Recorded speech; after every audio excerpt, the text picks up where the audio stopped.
সবাইকে শুভেচ্ছা। ICT olympiad বাংলাদেশের পক্ষ থেকে তোমাদেরকে স্বাগত জানাচ্ছি আজকের ক্লাসে। আজকে তোমাদের ক্লাস হচ্ছে সাইবার সিকিউরিটি এবং এই গুরুত্বপূর্ণ বিষয়ে আজকে ক্লাসটা নেবেন আমাদের সম্মানিত আইসিটি মেন্টর প্লাস উনি পাশাপাশি উনি ICT master trainer Chattogram BAF Shaheen college school and কলেজের সম্মানিত শিক্ষক শেখ আবুল আব্বাস স্যার আছেন আমাদের সাথে। আমি স্যারকে অনুরোধ করছি ক্লাসটা শুরু করার জন্য। Sir please. হ্যাঁ, ধন্যবাদ স্যার। সবাইকে শুভ সন্ধ্যা। আজকে আমরা অত্যন্ত গুরুত্বপূর্ণ একটা বিষয় নিয়ে আলোচনা করতে যাচ্ছি, যেটা আমাদের প্রত্যেকেরই আসলে ভালো করে উপলব্ধি করা, জানা এবং এটা মানা জরুরি, যেহেতু আমরা সাইবার জগতে চলে আসছি এবং এখন বর্তমানে এআই জগতে চলে আসছি। এই সময়ে আমরা যদি আমাদের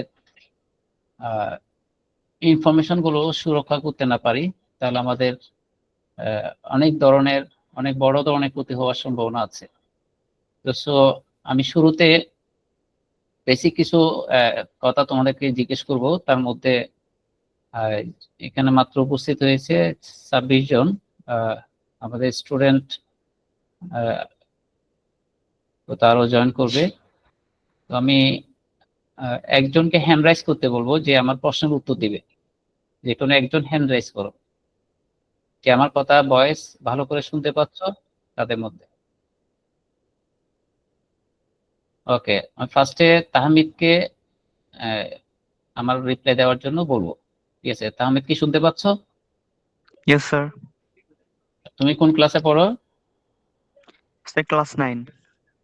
9। আচ্ছা, কোন স্কুলে আছো? রায়পুর স্কুল অ্যান্ড কলেজ, যেটা বাঘারপাড়া যশোরে অবস্থিত। আচ্ছা, তোমাদের স্কুলে কি কোনো সিকিউরিটি গার্ড আছে? অবভিয়াসলি। ওনাকে কেন রাখা হয়েছে ওখানে? স্কুলে বিভিন্ন ডেটা এবং স্কুলটাকে রক্ষণাবেক্ষণ করার জন্য। স্কুলের বিল্ডিং কেউ কি চুরি করে নিয়ে যেতে পারবে? না, সাপোজ যেমন বিভিন্ন যাতে ক্ষতি সাধন না করতে পারে সেজন্য। আচ্ছা, ভেরি গুড। ওকে কি বলা হয়? গার্ডটাকে এমনি কি বলা হয় ইংলিশে, অন্য ওয়ার্ডে? Security guard. Security guard. আচ্ছা, ভেরি গুড। আচ্ছা, তোমাদের বাসায় কি গার্ড আছে, সিকিউরিটি গার্ড? নো স্যার, আমাদের পার্সোনাল বাসা তো এই জন্য গার্ডের প্রয়োজন হয় না সেরকম। আচ্ছা, ভেরি গুড। তার মানে আমরা আমাদের বাড়ি সুরক্ষা করার জন্য, বাড়ির বা আমাদের স্কুলের, আমার প্রতিষ্ঠানের, আমার গুরুত্বপূর্ণ জিনিসপত্র সুরক্ষা করার জন্য বা চুরির হাত থেকে রক্ষা করার জন্য আমরা কি করি, সেখানে একটা সিকিউরিটি নিয়োগ দিই, তাই না? Yes sir. আচ্ছা, এখন প্রযুক্তির যুগে আমাদের এই ইনফরমেশন গুলো একটা নির্দিষ্ট ঘরে বা একটা প্রতিষ্ঠানের মধ্যে সীমাবদ্ধ নাই। প্রযুক্তির যুগে আমাদের সমস্ত ইনফরমেশন গুলো গ্লোবালি, সারা বিশ্বব্যাপী ছড়িয়ে ছিটিয়ে আছে। তো আমাদের এই তথ্যগুলো যেখানে সেখানে ছড়িয়ে ছিটিয়ে থাকার কারণে আমাদের ব্যক্তিগত বা আমাদের প্রাতিষ্ঠানিক অনেক ধরনের সমস্যা সৃষ্টি হতে পারে, যেটা সুরক্ষা করতে না পারলে। তো আমাদের এই ব্যক্তিগত তথ্যগুলো বা আমাদের প্রাতিষ্ঠানিক তথ্যগুলো সুরক্ষা করার জন্য আমাদের স্কুলে দারোয়ানের মতো আমাদেরকেও ডাটার কিছু সিকিউরিটি মেনটেন করতে হয়। তো আজকে আমরা যে টপিকস নিয়ে বা যে বিষয় নিয়ে আলোচনা করব, এটা তো মূলত হচ্ছে, তোমরা ইতিমধ্যে জানতে পেরেছো, এটার নাম কি? Cyber security. Cyber security. Very good. Cyber মানে কি, কি বলতে পারবে? একজনে বলবে, যে পারবে সে হাত তুলবে, বা একজন বলো, সাইবার মানে কি? সিকিউরিটি তো মানে বুঝছি, এটা হচ্ছে নিরাপদ রাখা বা নিরাপত্তার দায়িত্ব পালন করা। সাইবার মানে কি? কেউ পারতেছো না?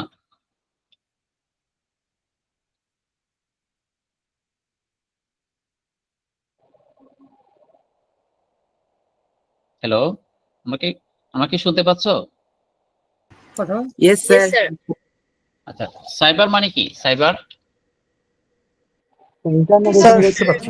স্যার ডিজিটাল প্রযুক্তি থেকে স্যার সুরক্ষা রাখার জন্য স্যার যে পদ্ধতি আমরা ব্যবহার করি তাকে স্যার সাইবার বলা হয়, যতটুকু স্যার জানি। আমি বললাম সাইবারের মিনিংটা কি? অনলাইনের So, মাধ্যমে cyber- যা কিছু করা হয় সবই সাইবার। সাইবার মিনস ইন্টারনেট তথ্য প্রযুক্তির সাথে সম্পর্কিত বিভিন্ন ভেরি ক্ষেত্র। Good, very good, excellent, excellent.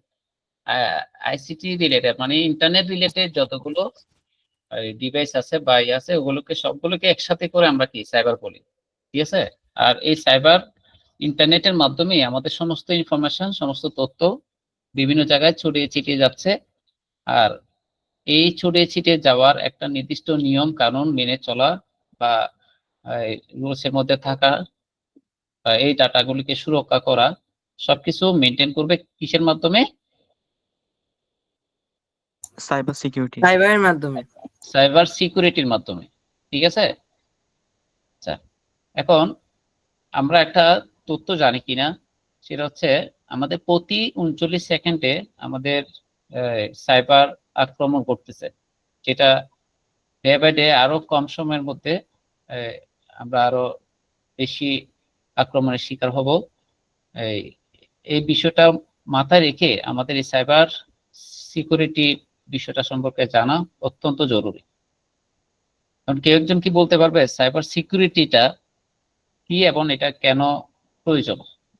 কেউ কি একজন বলবে? আমার স্ক্রিনে যে যেটা আছে, প্রক্রিয়ার মাধ্যমে হ্যাঁ যেটা আমার স্যার, স্ক্রিনে যে যেটা আছে প্রক্রিয়া- ওইটা বলবে না। হ্যাঁ বলো। যে প্রক্রিয়ার মাধ্যমে সাধারণত কম্পিউটার সিস্টেম, নেটওয়ার্ক বা ডেটাকে সিকিউর রাখা হয় তাকে সাইবার সিকিউরিটি বলে। এক্সিলেন্ট।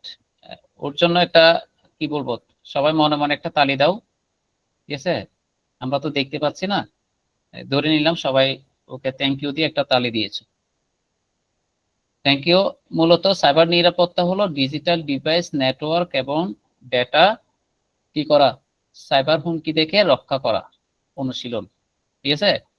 এতে আমরা যে কৌশল বা প্রযুক্তি বা আমরা সর্বোত্তম অনুশীলন করে আমরা এখানে এটা চর্চা করার চেষ্টা করব, ঠিক আছে?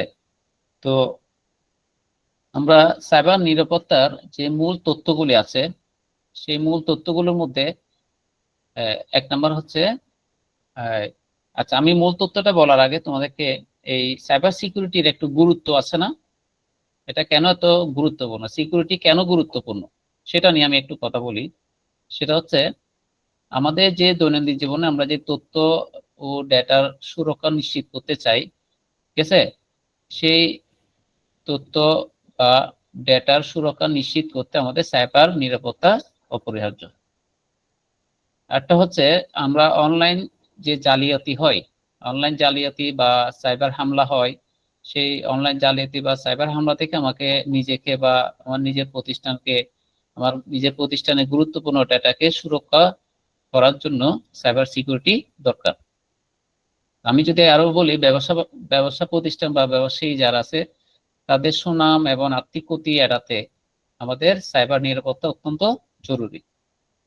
তো আমি সাইবার সিকিউরিটির আরো অনেকগুলো গুরুত্ব আছে, যেমন আমাদের জাতীয় নিরাপত্তা, তারপরে আমাদের গুরুত্বপূর্ণ অবকাঠামো রক্ষা, এটা আমাদের সাইবার সিকিউরিটির প্রয়োজন। যেমন আমি যেটা বললাম জাতীয় নিরাপত্তা, আমাদের দেশের অনেকগুলো গুরুত্বপূর্ণ ইনফরমেশন আমাদের নিরাপত্তার সাথে সাথে জড়িত। যেমন আমাদের প্রতিরক্ষা বাহিনী বা আমাদের সেনাবাহিনী, নৌবাহিনী, বিমান বাহিনী, বিভিন্ন বাহিনী তাদের আভ্যন্তরীণ কিছু সিক্রেট কিছু বিষয় আছে, তথ্য আছে যেগুলো বহির্বিশ্ব জানলে আমাদের দেশের জন্য হুমকি হতে পারে। তো এই ধরনের জাতীয় নিরাপত্তার সাথে আমাদের অনেকগুলো ইনফরমেশন কি করতে হয়, সেভ রাখতে হয়। আর এই সেভ রাখার জন্য আমাদের সাইবার সিকিউরিটি বিষয়গুলো সম্পর্কে জানা খুবই ইম্পর্টেন্ট, জরুরি। তো আমাদের মূলত সাইবার নিরাপত্তার যে মূল তথ্যগুলো আছে, হ্যাঁ তথ্যগুলোর মধ্যে আমাদের এক নাম্বার হচ্ছে আমাদের গোপনীয়তা রক্ষা করা, ঠিক আছে? সাইবার সিকিউরিটির মূল 4টা স্টেপ আছে। কয়টা? 4টা। 4টার মধ্যে একটা হচ্ছে গোপনীয়তা রক্ষা করা, একটা হচ্ছে গোপনীয়তা রক্ষা কিভাবে করবে? তথ্য গোপনে রেখে বা যাকে অ্যাক্সেস দেওয়া যাবে না তাকে অ্যাক্সেস না দিয়ে তার থেকে রক্ষা করাটা হচ্ছে গোপনীয়তা রক্ষা করা। ঠিক আছে, আমি যদি তোমাকে কোশ্চেন করি, তোমার এই যে এটিএম কার্ডটা আছে সেই এটিএম কার্ডের নাম্বারটা একটু বলো তো। তুমি কি আমাকে এটিএম কার্ডের নাম্বারটা বলবে? No sir. আচ্ছা, বললে আমাদের সাথে বলে কি হওয়ার সম্ভাবনা থাকে? যদি তোমার বাবা চাই তাহলে তোমার বাবাকে কি দিবে? Most probably Obviously. না। কেন দিবে না? এটা তো তোমার বাবা। হ্যাঁ, আনএথিক্যাল অনেক কাজ হতে পারে। আচ্ছা, এমন কিছু ইনফরমেশন আছে একেবারে নিজেকে ছাড়া, নিজের মধ্যে ছাড়া অন্য কাউকে মোটেও শেয়ার করা যাবে না। এরকম ইনফরমেশন গুলো আমাদের এই রক্ষা করাটাই হচ্ছে সাইবার নিরাপত্তার মূল তথ্যের মধ্যে একটা, অর্থাৎ গোপনীয়তা রক্ষা করা। তো আরেকটা হচ্ছে অখণ্ডতা। তাহলে আমাদের কোনটা সত্য, কোনটা মিথ্যা, কোনটা নির্ভুল, ঠিক আছে, এইসব বিষয়গুলো আমাদের কি ফাইন্ড আউট করা। আমি একটা তথ্য সংগ্রহ করলাম, ফেসবুক থেকে একটা তথ্য নিলাম, এখানে হয়তো একটা বললো যে সাকিব আল হাসান আর নেই, এটা তারা কি বোঝাচ্ছে? সাকিব আল হাসান আর নেই, এটা তার বোঝাচ্ছে অনেকে মনে করতেছে এটা ও মারা গেছে, অনেকে মনে করতেছে দেশ মানে দেশে নাই, অনেকে বলছে আইপিএল এ নাই। ঠিক আছে, তো এক একজন এক একটা মিন করবে। এটা অ্যাকচুয়ালি সত্যতা যাচাই করে তুমি এটা কি সত্যতাটা নিশ্চিত করাটা হচ্ছে সাইবার নিরাপত্তার মূলে। তুমি কি করলে ওটা সত্য মিথ্যা যাচাই না করে ফেসবুকে একটা স্ট্যাটাস দিয়ে দিল, ইস আমার ফেভারিট প্লেয়ার ছিল, এই ছিল সেই ছিল, হাবি জাবি। পরের দিন এসে সাকিব আল হাসান তোমার কল দিয়ে বলো যে কিরে বাবা তুমি আমার মেরে দিচ্ছ নাকি, বুঝো নাই? এরকম আর কি। তো তোমাকে উপলব্ধি করতে হবে কাকে কোন ধরনের তথ্য অ্যাক্সেস দিবে। ঠিক আছে, সবগুলো সিস্টেমে অ্যাক্সেস দেওয়া যাবে কিনা, বা কোন ইনফরমেশন মানে কোন সিস্টেমে বা কোন সফটওয়্যারে বা কাকে শেয়ার করা যাবে, এইসব বিষয়গুলো তোমার প্রাথমিকভাবে আগে থেকে ধারণা থাকা লাগবে। তাহলে এইসব বিষয় যদি সম্যক জ্ঞান থাকে, জানতে পারো, তাহলে তুমি সাইবার সিকিউরিটির নিরাপত্তা নিশ্চিত করতে পারবে। তো মূলত সাইবার সিকিউরিটির যে কাজ, ঠিক আছে, এই কাজগুলি 4টা ধাপে আমি এখানে বর্ণনা দিয়েছি। একটা হচ্ছে গোপনীয়তা রক্ষা করা, 2 হচ্ছে ভাইরাস থেকে সুরক্ষা করা, 3 হচ্ছে নিরাপদ ওয়েবসাইট ব্যবহার করা, 4 হচ্ছে অপরিচিতদের থেকে সাবধান থাকা। গোপনীয়তা রক্ষা মানে কি? একটু আগে বললাম তোমার নাম, পাসওয়ার্ড, ঠিকানা, ছবি, এটি কোনোভাবেই অপরিচিত কারোর সাথে শেয়ার করবে না। তারা যাতে তোমার এই ইনফরমেশন গুলো, ব্যক্তিগত তথ্যগুলো জানতে না পারে সেটা নিশ্চিত। ভাইরাস থেকে সুরক্ষা করা, তোমার যে মোবাইল, কম্পিউটার বা বিভিন্ন ডিভাইস আছে সেই ডিভাইস গুলো অ্যাটাক করে, হ্যাঁ, বিভিন্ন ধরনের ম্যালওয়্যার গুলো হচ্ছে তোমার কম্পিউটার ভাইরাস, ট্রোজান হর্স, তারপরে সোয়ার্ম, এই ধরনের কিছু কি আছে ম্যালওয়্যার আছে। এই ম্যালওয়্যার গুলো তোমার ডিভাইসকে, তোমার হার্ড ডিস্ককে, তোমার মেমোরিকে, তোমার এই ডাটাকে অ্যাটাক করে তোমার ডাটা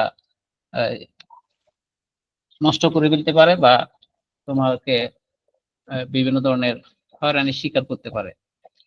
তো ভাইরাস থেকে সুরক্ষা করাটা হচ্ছে সাইবার সিকিউরিটির অন্যতম একটা কাজ। তো তোমরা নিরাপদ ওয়েবসাইট ব্যবহার করবে। আমরা গুগলে সার্চ দিয়ে বিভিন্ন ওয়েবসাইট থেকে বিভিন্ন তথ্য নিই, বিভিন্ন তথ্য সংগ্রহ করি। হ্যাঁ, এই তথ্যগুলো এই সিকিউরিটি আছে কিনা, বিশেষ করে আমি নিশ্চিত হব কিভাবে? ওই ওয়েবসাইটের অ্যাড্রেসের শুরুতে https এটা লেখা আছে কিনা। আমি শুধু সার্চ করে দিলাম www.omuk.com, ঠিক আছে, এটা সার্চ দেওয়ার পরে অটোমেটিকলি দেখবে যে যেটা সিকিউরিটি আছে সেটাতে http টা লেখা আছে, অর্থাৎ হাইপারটেক্সট ট্রান্সফার প্রোটোকল মেনটেন করে কিনা। ঠিক আছে, এটা যদি মেনটেন করে তাহলে আমাদের তথ্যগুলো, ডাটাগুলো সুরক্ষিত থাকবে। তো বিশেষ করে ব্যাংকিং সাইটগুলোতে এই সুরক্ষার বিষয়গুলো থাকে আর কি। তারপর হচ্ছে অপরিচিতদের থেকে সাবধান থাকা। হ্যাঁ, তোমাকে বিভিন্ন ধরনের মেসেজ দিবে, বিভিন্ন লিঙ্ক পাঠাবে, যারা পাঠিয়েছে তারা তোমার পরিচিত কিনা বা তুমি ওদেরকে চিনো কিনা। যদি অপরিচিত হয়ে থাকে, তোমাকে যতই লোভনীয় বা যতই ভালো ভালো লিঙ্ক পাঠাক না কেন, তুমি সেগুলোতে কোনোভাবেই ক্লিক করবে না বা সেগুলিতে প্রবেশ করবে না। ঠিক আছে, ওদের থেকে একটু সাবধান থাকবে। কারণ এর পরবর্তীতে আমরা অনেক এই বিষয়গুলো নিয়ে বিস্তারিত জানতে পারবো। তাহলে সাইবার সিকিউরিটির মূলত কাজ কয়টি? 4টি।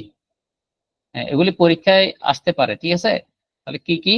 গোপনীয়তা রক্ষা করা, ভাইরাস থেকে আমার সুরক্ষা করা, একটা হচ্ছে নিরাপদ ওয়েবসাইট ব্যবহার করা, একটা হচ্ছে আমাদের পরিচিতদের থেকে সাবধান থাকা। তোমরা একটু এটা মুখস্থ রাখার চেষ্টা করবে এই 4টা পয়েন্ট।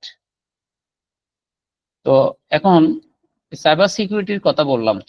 এখন সাইবার সিকিউরিটি কেন আমি এই সাইবার সিকিউরিটি মেনটেন করব, অর্থাৎ সাইবার নিরাপত্তা আমার কেন মেনটেন করব, কেন প্রয়োজন? আমার তথ্যগুলো তো আমার যখন তখন ওয়েবসাইট থেকে যে কোনো জায়গা থেকে আমি তথ্য নিতে পারি, এরপরও আমাকে সিকিউরিটি মেনটেন করতে হবে কেন? কে একজন বলতে পারবে কেন আমাকে সিকিউরিটি মেনটেন করতে হবে? যাতে আমাদের ডেটা চুরি না হয়ে যায়। আচ্ছা, এই চুরিটা করছে কারা? হ্যাকাররা হ্যাকাররা হ্যাঁ, যারা কাজ করে এসেছে। এই চুরি তোমার বাসায় যে সিকিউরিটি আছে, চুরি থেকে রক্ষা পাওয়ার জন্য তো সিকিউরিটিকে রাখা হয়েছে। তার মানে তোমার বাড়ি সুরক্ষা করার জন্য আমরা সিকিউরিটি রেখেছি, যাতে করে কোনো চোর প্রবেশ করতে না পারে।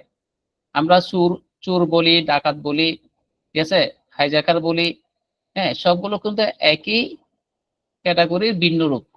হাইজ্যাকার, চোর, ডাকাত সবগুলো কিন্তু কি একই পথের প্রতীক। ঠিক সেম ভাবে সাইবারে এরকম কিছু চোর আছে যাদেরকে আমরা বিভিন্ন নামে ডাকি। ঠিক আছে, তো যারা সাইবারে চুরি করে বা অপরাধ করে, ঠিক আছে, আমরা তাদেরকে বলি কি? সেগুলিকে আমরা বলি হ্যাকার্স। তো সাইবার এখন হ্যাকার। হ্যাকার্স, এখন হ্যাকার্স এর বিষয়ে আমরা পরে আসবো। আমরা সাইবার অপরাধটা কি আসলে, সাইবারের মধ্যে কিভাবে অপরাধটা হয়ে থাকে, হ্যাকারের মধ্যে পার্থক্যটা কি? এটা মূলত হ্যাকার এবং সাইবার ইন্টারনেট থেকে বিভিন্ন তথ্য চুরি করে ব্যক্তিগত। এখানে হচ্ছে সাইবার অপরাধ হচ্ছে ডিজিটাল প্রযুক্তি ব্যবহার করে আমরা বিভিন্ন ধরনের অপরাধমূলক কার্যকলাপ করি। ঠিক আছে, এটা বেশিরভাগই ঘটে ইন্টারনেটের মাধ্যমে। এর মধ্যে বিভিন্ন ধরনের অপরাধ অন্তর্ভুক্ত। ইন্টারনেট অ্যাক্সেস থাকলেই, যেখানে ইন্টারনেট অ্যাক্সেস থাকবে সেখানে সাইবার অপরাধ হওয়ার সম্ভাবনা বেশি। তো সেই হিসেবে এই সাইবার অপরাধ আমরা এটা থেকে রক্ষা পাওয়ার জন্য, ঠিক আছে, আমাদের সাইবার অপরাধগুলো কি রকম, কোন ধরনের সাইবার অপরাধ আছে সেগুলো আমরা একটু ডিপলি আলোচনা করতে হবে। সাইবার অপরাধগুলো মূলত স্প্যামি মেইলের মাধ্যমে হয়। আর মেইলের মাধ্যমে যেগুলো হয় বিশেষ করে সেগুলো হচ্ছে ফিশিং আর ম্যালওয়্যার। মেইল বা মেসেজের মাধ্যমে হয়। ঠিক আছে, মোবাইলের মেসেজের মাধ্যমে হয়, মেইলের মাধ্যমে হয়। এই এটা হয় ফিশিং এবং ম্যালওয়্যার। ফিশিংটা হচ্ছে তোমরা অনেকে জানো যে আমি আগের ক্লাসে বলেছিলাম, ফিশিং হচ্ছে যে বড়শিতে মাছ ধরে না, মাছ ধরার সময় একটা ছোট্ট একটা খাদ্য দেয়। হ্যাঁ, সেই খাদ্যটা বড় মাছে দেখে যে এটা আমার খুব ফেভারিট খানা, হ্যাঁ, এটা আমি এখন খাওয়া দরকার, সে ছুঁ করে এসে ওই খাদ্যটা খাওয়ার জন্য আসে। যখনই সে খাদ্যটা খায়, সাথে সাথে সে আটকা পড়ে যায়। ঠিক আছে, এই সিস্টেমটা, এই কনসেপ্টটা থেকে ফিশিং শব্দটা আসছে। ঠিক সেম ভাবে তোমাকে মেসেজে মিলে বিভিন্ন ধরনের মেসেজ পাঠাবে, যেগুলো তোমাকে কিছু লোভনীয় অফার বা কিছু এমন কিছু বার্তা দিবে যেটা দিয়ে তুমি খুশি হয়ে যাবে। হ্যাঁ, বলবো যে আমি পেয়ে গেছি, তোমাকে বলো যে তুমি যদি এই এভাবে এভাবে ইয়ে করো তুমি এত লক্ষ টাকা পাবে, যদি না করো তাহলে তুমি কি এটা হারাবে। হ্যাঁ, তুমি যদি এগ্রি থাকো তাহলে এটা কি দ্রুত এই ইনফরমেশন গুলো দাও। সেখানে তোমার বিকাশ নাম্বার, বিকাশের পিন নাম্বার বিভিন্ন ভাবে কলা কৌশল তোমার থেকে চেয়ে নেবে। তাহলে এই ধরনের মানে কার্যক্রমগুলিকে আমরা বলি ফিশিং, মানে ডুবে ফেলে তোমাকে লুপে ফেলে কি করবে, তোমার থেকে তথ্যগুলো সংগ্রহ করে নিবে। আর ম্যালওয়্যার মূলত এই কম্পিউটার যে ভাইরাস আছে, ভাইরাস, তারপর হচ্ছে তোমার ট্রোজান হর্স, ওয়ার্ম, এই জাতীয় কতগুলো ম্যালওয়্যার আছে যেগুলো কম্পিউটারের মেমোরি, হার্ড ডিস্ক, তোমার ড্রাইভ, বিভিন্ন ডাটা, বিভিন্ন ফাইলে গিয়ে ওরা কি অ্যাটাক করে। তো এগুলির অ্যাটাকের ধরন এক একটার এক এক রকম। যেমন ভাইরাস গুলো তোমার সাধারণত পেন ড্রাইভের মাধ্যমে প্রবেশ করে। আর ম্যালওয়্যার ভাইরাস হচ্ছে এক ধরনের। আবার ট্রোজান হর্স যেটা আছে সেটা হচ্ছে, এটাকে বলা হয় ছদ্মবেশী ভাইরাস। হ্যাঁ, তো ছদ্মবেশী বলতে এখানে তোমাকে মোবাইলে বা ওয়েবসাইটে বিভিন্ন ধরনের লোভনীয় অফার দিবে। হ্যাঁ, বলো যে click here, click here, click now, হ্যাঁ, 50 GB 10 টাকা, 30 দিন মেয়াদ, এরকম করে তোমাকে মানে বিজ্ঞাপনের মাধ্যমে বিভিন্ন ধরনের লোভ দেখাবে। তো ওগুলোতে যখন তুমি ক্লিক করবে তখন সাথে সাথে তোমার ডাটা বা ইনফরমেশন গুলো চলে যাবে। এই ধরনের ছদ্মবেশী ভাইরাসও আছে। আবার ওয়ার্ম, মরিস ওয়ার্ম একটা আছে, এটা হচ্ছে ধুলাবালির মতো, রাস্তা দিয়ে হাঁটার সময় যেরকম আমাদের গায়ে ধুলাবালি জমে যায়, হ্যাঁ, ওরাও ওয়ার্মটা ঠিক অনেকটা সেরকম। সে ডাটা আসার সময় পথে বসে থাকে, সে কি করে এই ডাটার সাথে আস্তে করে চলে আসে। তো এই ধরনের এই বিষয়গুলো আমাদের জাস্ট প্রাইমারি একটু ধারণা থাকা দরকার। আর একটা আছে খুবই important, ransomware. Ransomware, এটা কি নাম শুনেছো তোমরা? কে একজন বলবে? জি, আমার পিসিতে অ্যাটাক করছিল এই ভাইরাসটা, ransomware। আচ্ছা, কিভাবে করছে একটু বলবে, অভিজ্ঞতাটা শেয়ার করো তো। আমি ছোট থাকতে মেবি এটা হয়েছিল, আমি গেম ভাবে একটা সফটওয়্যার ইনস্টল দিতে গেছিলাম, তখন অ্যাডমিনিস্ট্রেশন যেই অ্যাক্সেসটা আছে ওটা দিয়ে দিছিলাম। আচ্ছা, এটা এটা মূলত কিভাবে ইয়ে করে বলো তো। এটা আমি সেই টাইমে তো বুঝি না, আমি ল্যাপটপ রিসেট মেরে দিছিলাম কাজ। হ্যাঁ, কম্পিউটার কি লক হয়ে গেছিল? হ্যাঁ, আমার হার্ড ড্রাইভ লক করে দিছিল ওরা। এক্সিলেন্ট। তোমরা প্র্যাকটিক্যাল একটা এক্সপিরিয়েন্স জানতে পারলে র্যানসমওয়্যারের মাধ্যমে কি করে কম্পিউটারের পুরো কম্পিউটারটা হার্ড ড্রাইভ লক করে দিই। হার্ডওয়্যার লক করে দিবে। তো লক করে দিয়ে তোমাকে তোমার ডাটাগুলো অনেক ইম্পর্টেন্ট, গুরুত্বপূর্ণ, এখানে ফাইল পত্র ডাটা থাকবে যেগুলি তুমি চেষ্টা করলেও হ্যাঁ এটা উদ্ধার করতে পারবে না। তখন তোমাকে ওরা অন্যভাবে একটা মেসেজ পাঠাবে, বলে তুমি এটা যদি উদ্ধার করতে চাও তাহলে এই দাও, তোমার থেকে মুক্তিপণ দাবি করবে। ঠিক আছে, জি তোমাকে মুক্তিপণ দাবি করবে। তোমাকে কি এরকম চাইছিল কিছু? না, আমি ওরকম কিছু করার আগে আমার কোনো ইম্পর্টেন্ট ডাটা ছিল না, তো হুম, আমি রিসেট মেরে দিছিলাম। আচ্ছা আচ্ছা, ঠিক আছে। তাহলে র্যানসমওয়্যার এটা পুরো কম্পিউটারটাই লক করে দিবে। হ্যাঁ, আচ্ছা। জি জি। তো এখন আরেকটা হচ্ছে আমরা সচরাচর এখন ইদানিং এটা সবচেয়ে বেশি হচ্ছে, এটা হচ্ছে সাইবার বুলিং। সাইবার বুলিং নাম শুনেছো? জি স্যার। আচ্ছা, Yes, sir. এটা খুবই মারাত্মক। এটা হচ্ছে অনলাইনে বিভিন্ন মিথ্যা তথ্য দিয়ে হয়রানি করা বা হুমকি দেয়া। হ্যাঁ, মানে তোমার নামে একটা উল্টাপাল্টা ফেসবুকে স্ট্যাটাস দিয়ে দিল, বললো যে কি তুমি এই, তোমাকে মানসিক ভাবে ও কি করবে, হ্যারাসমেন্ট করবে, মানসিক ভাবে ডিপ্রেশনে রাখবে। তোমার নামে একটা উল্টাপাল্টা মেসেজ দিয়ে দিল, তোমাকে মানে এই বিভিন্ন মানুষের কথা শোনাবার জন্য সে এই ধরনের একটা মেসেজ দিয়ে দিবে। তো এই ধরনের অপরাধগুলিকে আমরা বলি কি সাইবার বুলিং। ঠিক আছে।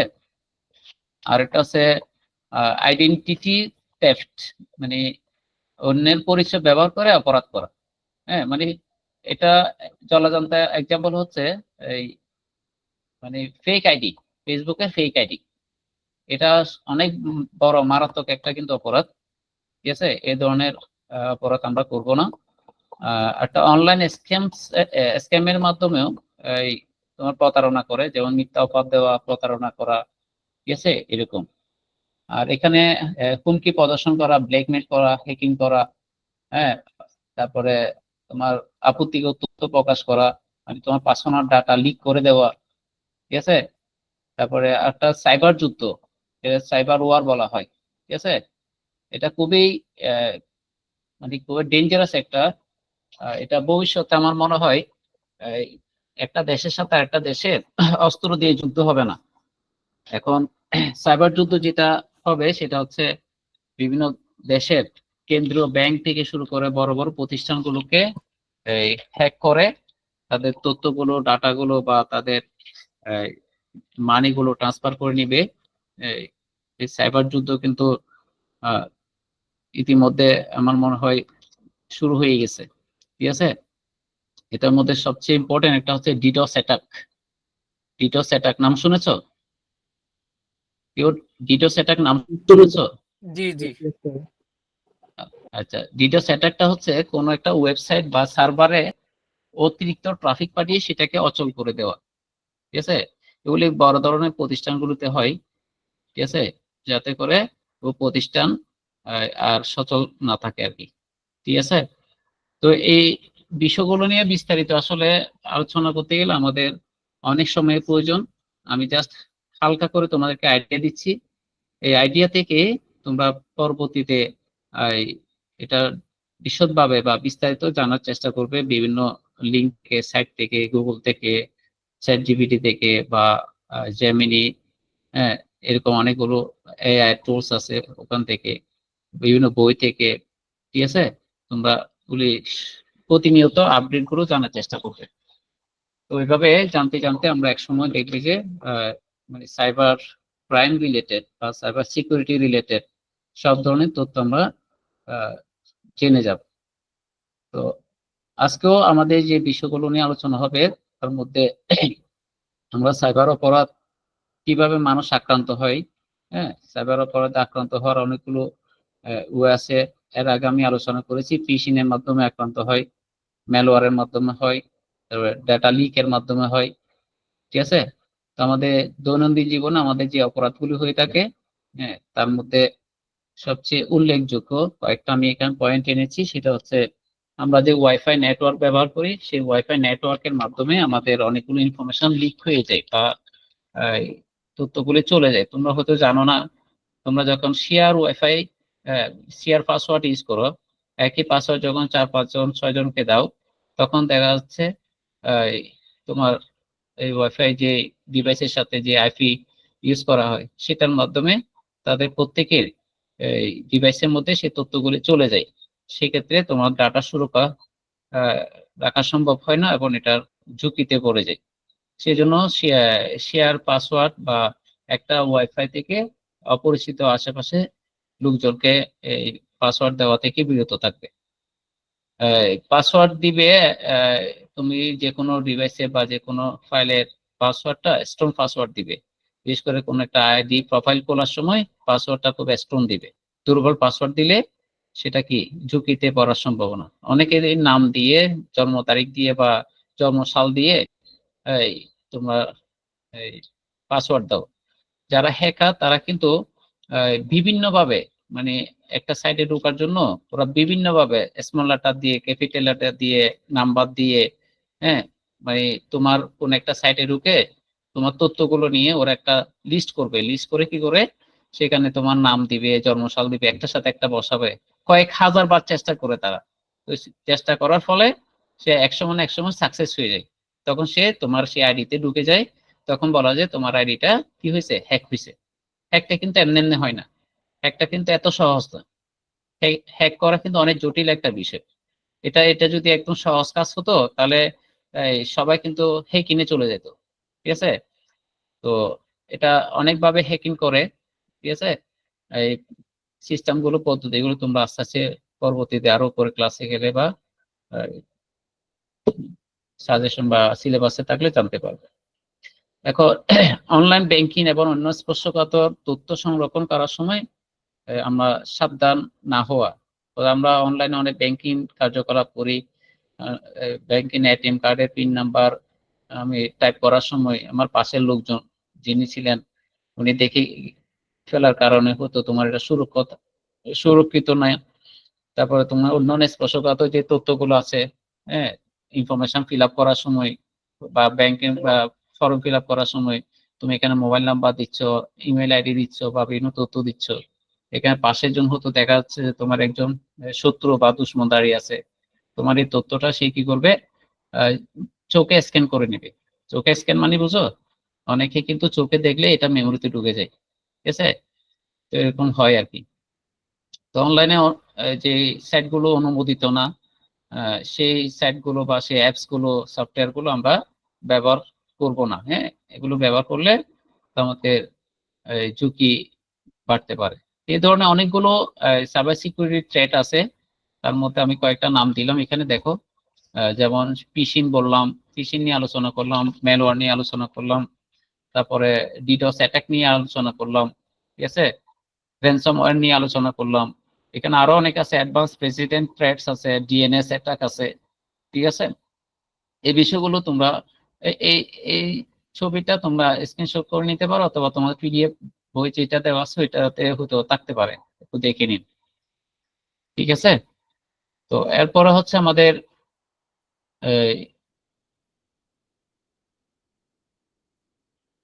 হ্যাকিং নিয়ে এখন আমরা একটু কথা বলবো। কেউ একজন কি বলবে হ্যাকিং জিনিসটা কি? আচ্ছা, আমি হ্যাকিং বিষয়টা নিয়ে আলোচনা করার আগে আমরা যে সাইবার সিকিউরিটির যে থ্রেট গুলো আছে, ঠিক আছে, এগুলি থেকে রক্ষা পাওয়ার জন্য, একটা প্রতিকার পাওয়ার জন্য আমাদের কি করা লাগবে, হ্যাঁ, এটা নিয়ে আমি একটু কথা বলি। কেউ একজন কি বলবে আমি এগুলি থেকে কিভাবে রক্ষা পাবো? স্যার আমাকে অ্যান্টিভাইরাস সফটওয়্যার ইউজ করা, অ্যান্টিভাইরাস ইউজ করা, very good. Two factor security authentication update, use করা, হ্যাঁ, টু ফ্যাক্টর অথেন্টিকেশন ইউজ করা, ইউজ করা, very good, security update, very backup use আবার করা। ক্ষেত্রে ভেরি গুড। একটা ইউজ করতে পারি। শক্তিশালী পাসওয়ার্ড ব্যবহার করা, আচ্ছা, ভেরি গুড। এই তো তোমরা সবাই, করতে পারি। হ্যাঁ হ্যাঁ ফায়ারওয়াল ইউজ সবাই করা। তো, হ্যাঁ হ্যাঁ, ফাইন ফাইন, থ্যাংক ইউ। সবার উত্তরগুলো চলে আসছে। আমি জাস্ট একটু মানে একেবারে সংক্ষিপ্ত করে দিই, সেটা হচ্ছে এই সবগুলো থেকে রক্ষা পাওয়ার জন্য আমাদেরকে সর্বপ্রথম আমাদের যে ডিভাইস গুলো ইউজ করি সেগুলোতে অ্যান্টিভাইরাস ইউজ করা, ঠিক আছে।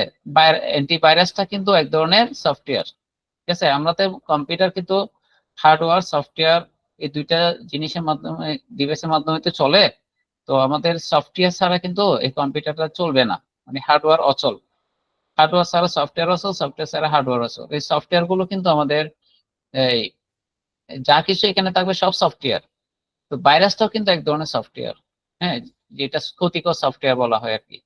তো অনেক সময় আমরা সেই সফটওয়্যারটা ক্ষতি থেকে দূর করার জন্য, রক্ষা পাওয়ার জন্য আমরা অ্যান্টি ভাইরাস সফটওয়্যার ইউজ করি, ঠিক আছে।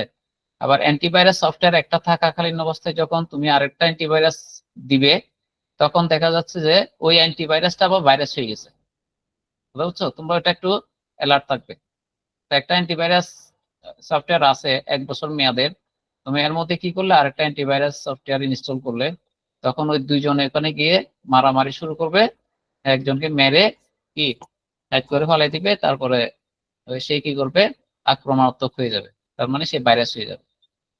অ্যান্টিভাইরাস ইউজ করবে, আর ফায়ারওয়াল ইউজ করবে, আর টু ফ্যাক্টর অথেন্টিকেশন, যেটা এটা গুগলের ম্যানেজ ইউর অ্যাকাউন্ট যে অপশনটা আছে, ওখানে গেলে টু ফ্যাক্টর অথেন্টিকেশন সেটটা তুমি এনশিওর করতে পারবে, ঠিক আছে। তো তোমার ডাটা যে সিকিউরিটি আছে সেটা আপডেট করা, যে বিশেষ করে অপারেটিং সিস্টেম, তারপরে সফটওয়্যার, যে বিভিন্ন ধরনের সফটওয়্যার আছে সেগুলো আপডেট করা, মানে আপডেট ভার্সন আসলে এটাকে আপডেট করে ফেলবে। পুরাতন ভার্সন থাকলে সেগুলোতে ভাইরাস বেশি অ্যাটাক করে, হ্যাঁ। তো তার ডাটা এনক্রিপশন করা, তো এনক্রিপশন করা মানে এটা হচ্ছে এই ডাটাকে সুরক্ষা করা, ঠিক আছে, সুরক্ষিত রাখা। আর ব্যাকআপ সিস্টেম রাখা, ব্যাকআপ সিস্টেম হচ্ছে তোমার একটা ড্রাইভে, সি ড্রাইভ, ডি ড্রাইভ বা ই ড্রাইভে, কোনো একটা ড্রাইভে কোনো একটা সাইটে তুমি গুরুত্বপূর্ণ ফাইলগুলো রেখেছো। তো যে বললাম ডিডস অ্যাটাকের মাধ্যমে যদি তোমার ফাইলগুলো কি করে অ্যাটাক করে ফেলে, র্যানসামওয়্যারের মাধ্যমে যদি অ্যাটাক করে ফেলে, তাহলে তোমার সমস্ত ডাটা কি হয়ে যাবে, হারিয়ে যাবে। পরবর্তীতে তুমি সারা বছর কষ্ট করলে যে কাজ করলে, সেই কাজটা মুহূর্তের মধ্যে চলে গেল। এই বিষয়টা আবার যাতে না হয়, এটা সুরক্ষার জন্য তুমি সেম ফাইলগুলোকে তুমি আলাদা একটা কম্পিউটার বা ডিভাইসে কি করবে, ব্যাকআপ দিয়ে রাখবে।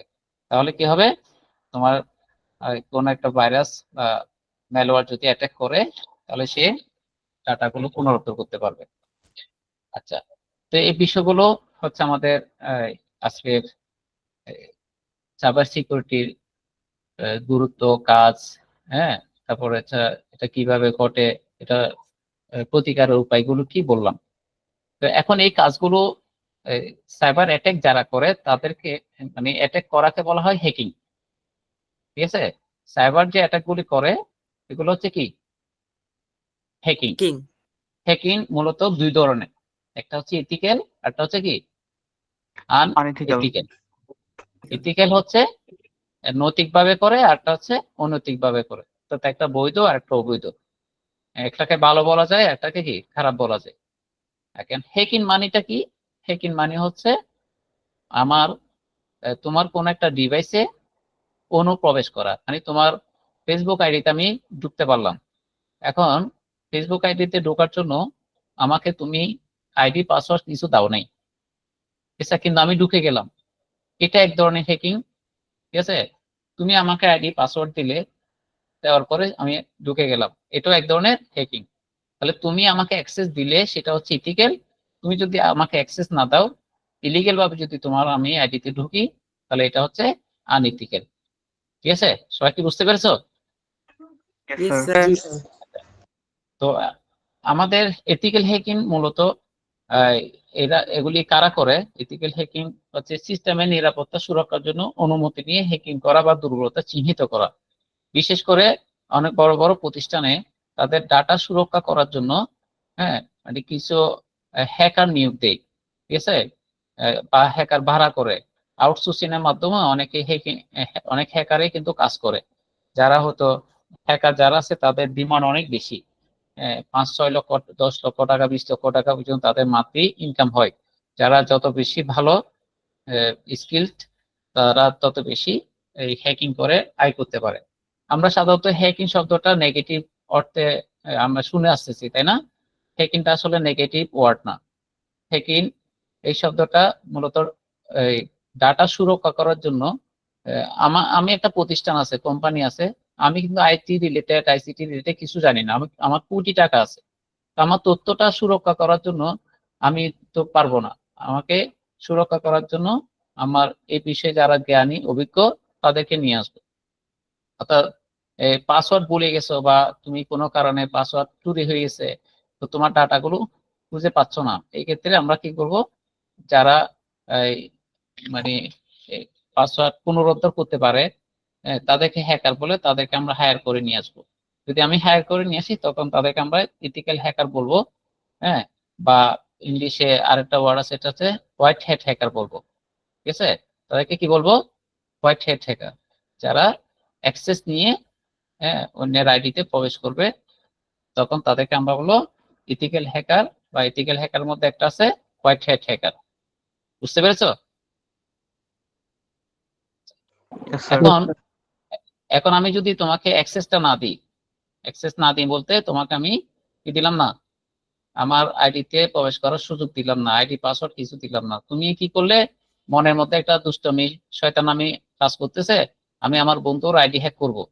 ঠিক আছে, ওর আইডি পাসওয়ার্ড কিছু জানো না, তুমি কোন একটা সফটওয়্যার ইউজ করে বা কোন একটা মাধ্যমে তুমি তার আইডিতে ঢুকে গেলে, ঢুকে তাকে বিভিন্ন তার ফেসবুক আইডিতে উল্টাপাল্টা ছবি দিয়ে তাকে হ্যারাসমেন্টের শিকার করতেছো। হ্যাঁ, তখন এই ধরনের এই এই কাজগুলো যারা করতে পারে, হ্যাঁ, তারাও কিন্তু এক ধরনের হ্যাকার। তাদেরকে আমরা কোন ধরনের হ্যাকার বলবো? Unethical hacker. Unethical hacker Black hat unethical hacker. Hacker, এটা ব্ল্যাক হ্যাট হ্যাকার। ঠিক আছে, গুড। তো এখন আবার অনেকে দেখা যায় এই ধরনের ইথিক্যাল হ্যাকিং বা আনএথিক্যাল হ্যাকিং বা হোয়াইট হ্যাট হ্যাকার বা ব্ল্যাক হ্যাট হ্যাকার, যাই বলি না কেন, যারা এই ধরনের উভয় অপরাধী উভয় কাজটা করে, ঠিক আছে, তাদেরকে আমরা কি বলবো জানো? Grey hat hacker. তাদেরকে কি বলবো? Grey hat hacker. তাহলে তাহলে হ্যাকার মানে যে এই অন্যের অনুমতি নিয়ে যারা প্রবেশ করে অন্যের আইডিতে, তারা হচ্ছে কি white hat hacker. Ethical. Ethical যারা যারা এই অনুমতি ছাড়া প্রবেশ করে তাদেরকে বলবো ব্ল্যাক হ্যাট হ্যাকার। আর যারা উভয় কাজটাই করে তাদেরকে বলা হয় গ্রে হ্যাট হ্যাকার। যেমন অনেকেই দিনের বেলায় চাকরি করবে একটা প্রতিষ্ঠানে হোয়াইট হ্যাট হ্যাকার হিসেবে, তাই না? সে মাসে মাসে বেতন পাবে।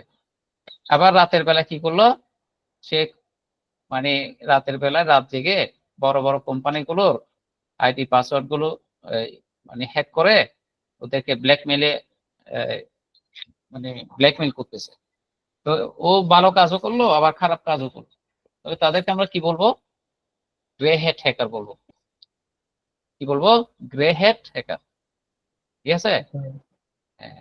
তো মূলত আনইথিক্যাল হ্যাকার যারা আছে তারা অনেক লোভের কারণে এই কাজগুলি করে। তো বড় বড় প্রতিষ্ঠানগুলোকে হ্যাক করে তারা এই মোটা অঙ্কের টাকা দাবি করে।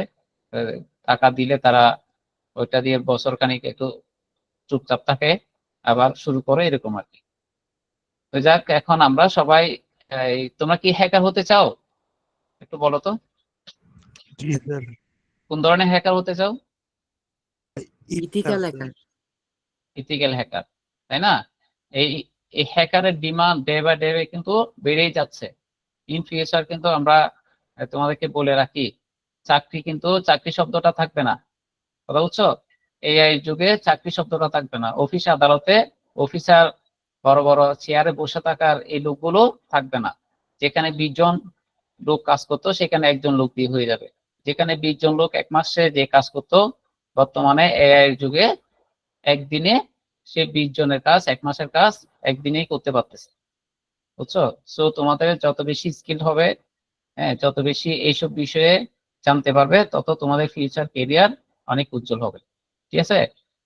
তো ভালো কাজে সময়গুলো ব্যয় করো, ইনশাল্লাহ তোমরা এই আইসিটি অলিম্পিয়াড বাংলাদেশ তোমাদেরকে যে সুযোগটা দিয়েছে, ঠিক আছে, যে প্ল্যাটফর্মটা দিয়েছে, আমি তো খুবই এত বেশি আনন্দিত। আমাদের বাচ্চাদেরকে আমরা একটা প্ল্যাটফর্মে নিয়ে আসতে পারছি এবং তাদেরকে এরকম একটা সুযোগ করে দিয়েছি। তোমরা মাত্র 300 টাকা দিয়ে রেজিস্ট্রেশন করেছো, অনেকগুলো ক্লাস, এখানে অনেকগুলো বিষয় নিয়ে তোমরা জানতে পারতেছো, পাশাপাশি কম্পিটিশনে যাচ্ছ, পড়াশোনা করতেছো। তোমাদের ভবিষ্যৎ কি হবে আমি এখন বলবো না, তো এক সময় টের পাবে যে তোমরা আসলে কত দূর যাবে। তোমরা যারা আইসিটি অলিম্পিয়াডে জয়েন করেছো তারা, কারণ যারা জয়েন করে নাই তাদের মধ্যে ডিফারেন্সটা এখন না, আফটার 6 মান্থ পর, মানে 6 মাস পরে তুমি দেখতে পাবে। এটা আমি বললাম তো আজকে, দেখবে যে আইসিটি অলিম্পিয়াডে যারা জয়েন করেছে তারা এবং যারা জয়েন করে না তাদের মধ্যে বিশাল একটা ব্যবধান তৈরি হবে এই জাস্ট 2025 সালের মধ্যে। তো আমি আরো তোমাদেরকে অনেক ইনফরমেশন, আমাদের স্যাররা আছেন এখানে অলিম্পিয়াডে যারা আছেন, অনেকগুলো টপিকস নিয়ে, বিষয় নিয়ে পরবর্তীতে আসবে। এমনকি তোমরা চাইলে একেবারে বাংলাদেশে বিদেশে যাওয়া লাগবে না, আমার বাংলাদেশে থেকেই কিন্তু আইটির উপরে উচ্চতর ডিগ্রি নেওয়ার সুযোগ আছে। হ্যাঁ, সেটা আইসিটি অলিম্পিয়াড বাংলাদেশেই করে দিবে, আমার দৃঢ় বিশ্বাস। ঠিক আছে? তোমরা কি আমাদের সাথে থাকবে continue? Yes, sir. Yes sir. ইনশাআল্লাহ স্যার। Okay, thank you. আচ্ছা, এখন আমরা ইথিক্যাল হ্যাকিং আর এথিক্যাল হ্যাকিং নিয়ে আলোচনা করেছি আমরা অনেকটা শেষ পর্যায়ে। আমরা আজকে সারমর্মটা আনবো। আজকে সারাদিন এতক্ষণ আমরা যে বিষয়গুলো নিয়ে আলোচনা করেছি সেগুলোর সংক্ষিপ্ত একটু বর্ণনা দিয়ে আমি আজকে ক্লাস শেষ করব। আমরা সারাদিন মানে আজকে সেশন থেকে আমরা কি শিখতে পারলাম, কি জানতে পারলাম, উপসংহারে এসে আমি জাস্ট একটু এটা রিক্যাপ করতেছি। আমরা জানতে পেরেছি সাইবার সিকিউরিটির গুরুত্ব। তো সাইবার সিকিউরিটির গুরুত্ব যে অপরিহার্য সেটা আমরা বুঝতে পেরেছি। ঠিক আছে? বিশেষ করে আমাদের ব্যক্তিগত তথ্য সুরক্ষা করা হচ্ছে আমাদের সাইবার সিকিউরিটির মূল কি গুরুত্ব। ঠিক আছে? কি করা? ব্যক্তিগত তথ্য সুরক্ষিত রাখা। সবাই মনে রাখবে সাইবার সিকিউরিটির গুরুত্বটা কি? Yes sir. ব্যক্তিগত তথ্য সুরক্ষিত রাখা। ব্যক্তিগত তথ্য কি সেটা তোমরা সবাই জানো, 1 নাম্বার। 2 নাম্বার হচ্ছে আমাদের সবাইকে সচেতনতা তৈরি করা। ঠিক আছে? সচেতনতা তৈরি করেন মানে আমি যে কম্পিউটার বা বিভিন্ন ডিভাইস বা বিভিন্ন সফটওয়্যার ইউজ করব সেখানে আমাদের দুর্বল পাসওয়ার্ড ব্যবহার না করা। ঠিক আছে? আমাদের স্ট্রং পাসওয়ার্ড ব্যবহার করা, আমাদেরকে কোন প্ল্যাটফর্মে আমরা আমাদের ইনফরমেশন দিব, কোথায় দিব না, এইসব বিষয়ে আমাদের জানা কি সচেতন থাকা প্রয়োজন। আমরা একটা জিনিস শিখলাম, আমাদের আইসিটি রিলেটেড বা data security related, cyber security related যা কিছু আছে সবকিছু আমাদের জানতে হবে। তাহলে এটা জানবো কেন? এটা যত বেশি জানবো তত বেশি আমরা আমাদের ডাটাগুলিকে সুরক্ষা করতে পারবো। আমি অন্যের ধারে যেতে হবে না। হ্যাঁ, আমার ফেসবুক হ্যাক করছে, এটা কি করব সেটা যাতে আমি পুনরুদ্ধার করতে পারি সেরকম করে আমরা শিখবো। ঠিক আছে, আমি আমার ডাটা যাতে চুরি হতে না পারে, চুরি না হওয়ার জন্য কি করা লাগবে তোমরা নিজেরাই বলেছো কি কি কাজ করতে হবে, সেগুলো আমরা করব। ঠিক আছে, করে রাখলে দেন আমাদের ডাটা কি সেফ থাকবে, সুরক্ষা থাকবে। আমাদের প্রতিরোধমূলক ব্যবস্থা গ্রহণ করা। ঠিক আছে, প্রতিরোধমূলক ব্যবস্থা মানে কি? ওই যে বললে টু এই আমাদের স্ট্রং পাসওয়ার্ড ইউজ করা। তারপরে পাসওয়ার্ড স্ট্রং মানে কিরকম? Capital letter, small letter, number, symbol সবগুলো ইউজ করা। অনেকে শুধু ক্যাপিটাল লেটার দেয়, অনেকে শুধু মোবাইল নাম্বার দেয়, এরকম কোনো দুর্বল পাসওয়ার্ড দেওয়া যাবে না। টু ফ্যাক্টর অথেন্টিকেশন যেটা আছে সেটা দেওয়া, আমাদের সফটওয়্যার গুলো আপডেট রাখা, এই সবগুলো হচ্ছে প্রতিরোধমূলক ব্যবস্থা। হ্যাঁ, prevention is better then cure, একটা কথা আছে না? হ্যাঁ, তো সেরকমই আমাদের সিস্টেমে অ্যাটাক করার আগে আমরা এগুলি অ্যাটাক যাতে করতে না পারে সেই ব্যবস্থাটা করে রাখবো। তারপর হচ্ছে আমাদের ডেটার যে সিকিউরিটি, ডেটা নিরাপত্তা, আমাদের ব্যক্তিগত এবং আমাদের কোনো প্রতিষ্ঠানে যে ডেটাগুলো আছে সেগুলো আমরা ব্যবহার করার সময় আমরা একটু সেফলি ব্যবহার করব। যেমন আমি আমার কম্পিউটার ডিভাইসে আমি অ্যাক্সেস দিয়ে রাখলাম, আমি আইডি পাসওয়ার্ড দিয়ে কি করলাম, প্রবেশ করলাম গুগলে বা আমার ফেসবুকে, আমি কি করলাম, যাওয়ার সময় এটা লগ আউট করে গেলাম না। হ্যাঁ, তাহলে পরবর্তীতে কি করলো, একজনে এসে আমার সে গুগলে গিয়ে আমার যতগুলো আইডি আছে, যতগুলো সাইট আছে সবগুলো থেকে পাসওয়ার্ড গুলো কি করে ফেললো, সে নিয়ে ফেললো, নিয়ে পরবর্তী আমাকে বিভিন্নভাবে হ্যারাসমেন্ট করবে। তো আমাদের সর্বশেষ হচ্ছে আমাদের আজকে এই আলোচনার মূল যে প্রতিপাদ্য বিষয় সেটা হচ্ছে আমাদের সবাইকে ডাটা সিকিউরিটি নিয়ে সচেতন হতে হবে এবং নিরাপদ থাকতে হবে। কি করতে হবে? আমাদের ডাটা সিকিউরিটি নিয়ে সবাইকে কি সচেতন থাকতে হবে এবং নিরাপদ থাকতে হবে। সচেতন থাকতে হবে। সচেতন থাকবো, নিরাপদ থাকবো। আমি যা কিছু করি সবকিছু মূল হচ্ছে কি আমাদের সবাইকে কি করতে হবে, সচেতন থাকতে হবে। ক্লিয়ার? সচেতন থাকলেই আমরা নিরাপদ থাকবো। আমরা যদি সচেতন না থাকি বিপদে পড়বো।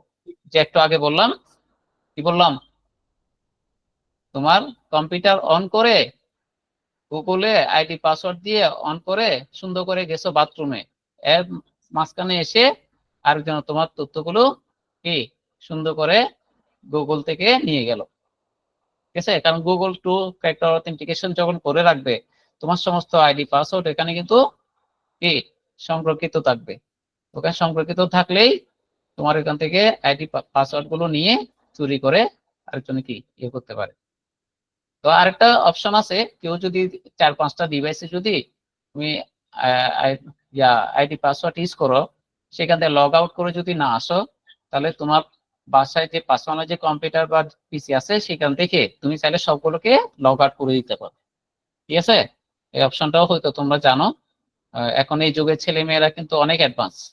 ঠিক আছে, তোমরা কিন্তু এই আইসিটি অলিম্পিয়াড বাংলাদেশের প্ল্যাটফর্মে এসে হ্যাঁ এই যাত্রা শুরু করছো। আমি আশা করব তোমরা সবাই এখান থেকে সবগুলো কম্পিউটার এক্সপার্ট হয়ে হ্যাঁ আইটি এক্সপার্ট হয়ে আমাদের দেশের নেতৃত্ব দিবে। পারবে কিনা? Yes sir. ইনশাআল্লাহ। আচ্ছা, ইনশাআল্লাহ Yes, sir. ঠিক আছে, আজকে আমার আলোচনা এতটুকু। এই পর্যায়ে আমি তোমাদেরকে 5 মিনিট সময় দিব। 5 মিনিটের মধ্যে কারো কোনো কোশ্চেন থাকলে জাস্ট কোশ্চেন করবে, কোশ্চেন আনসার করার চেষ্টা করবো।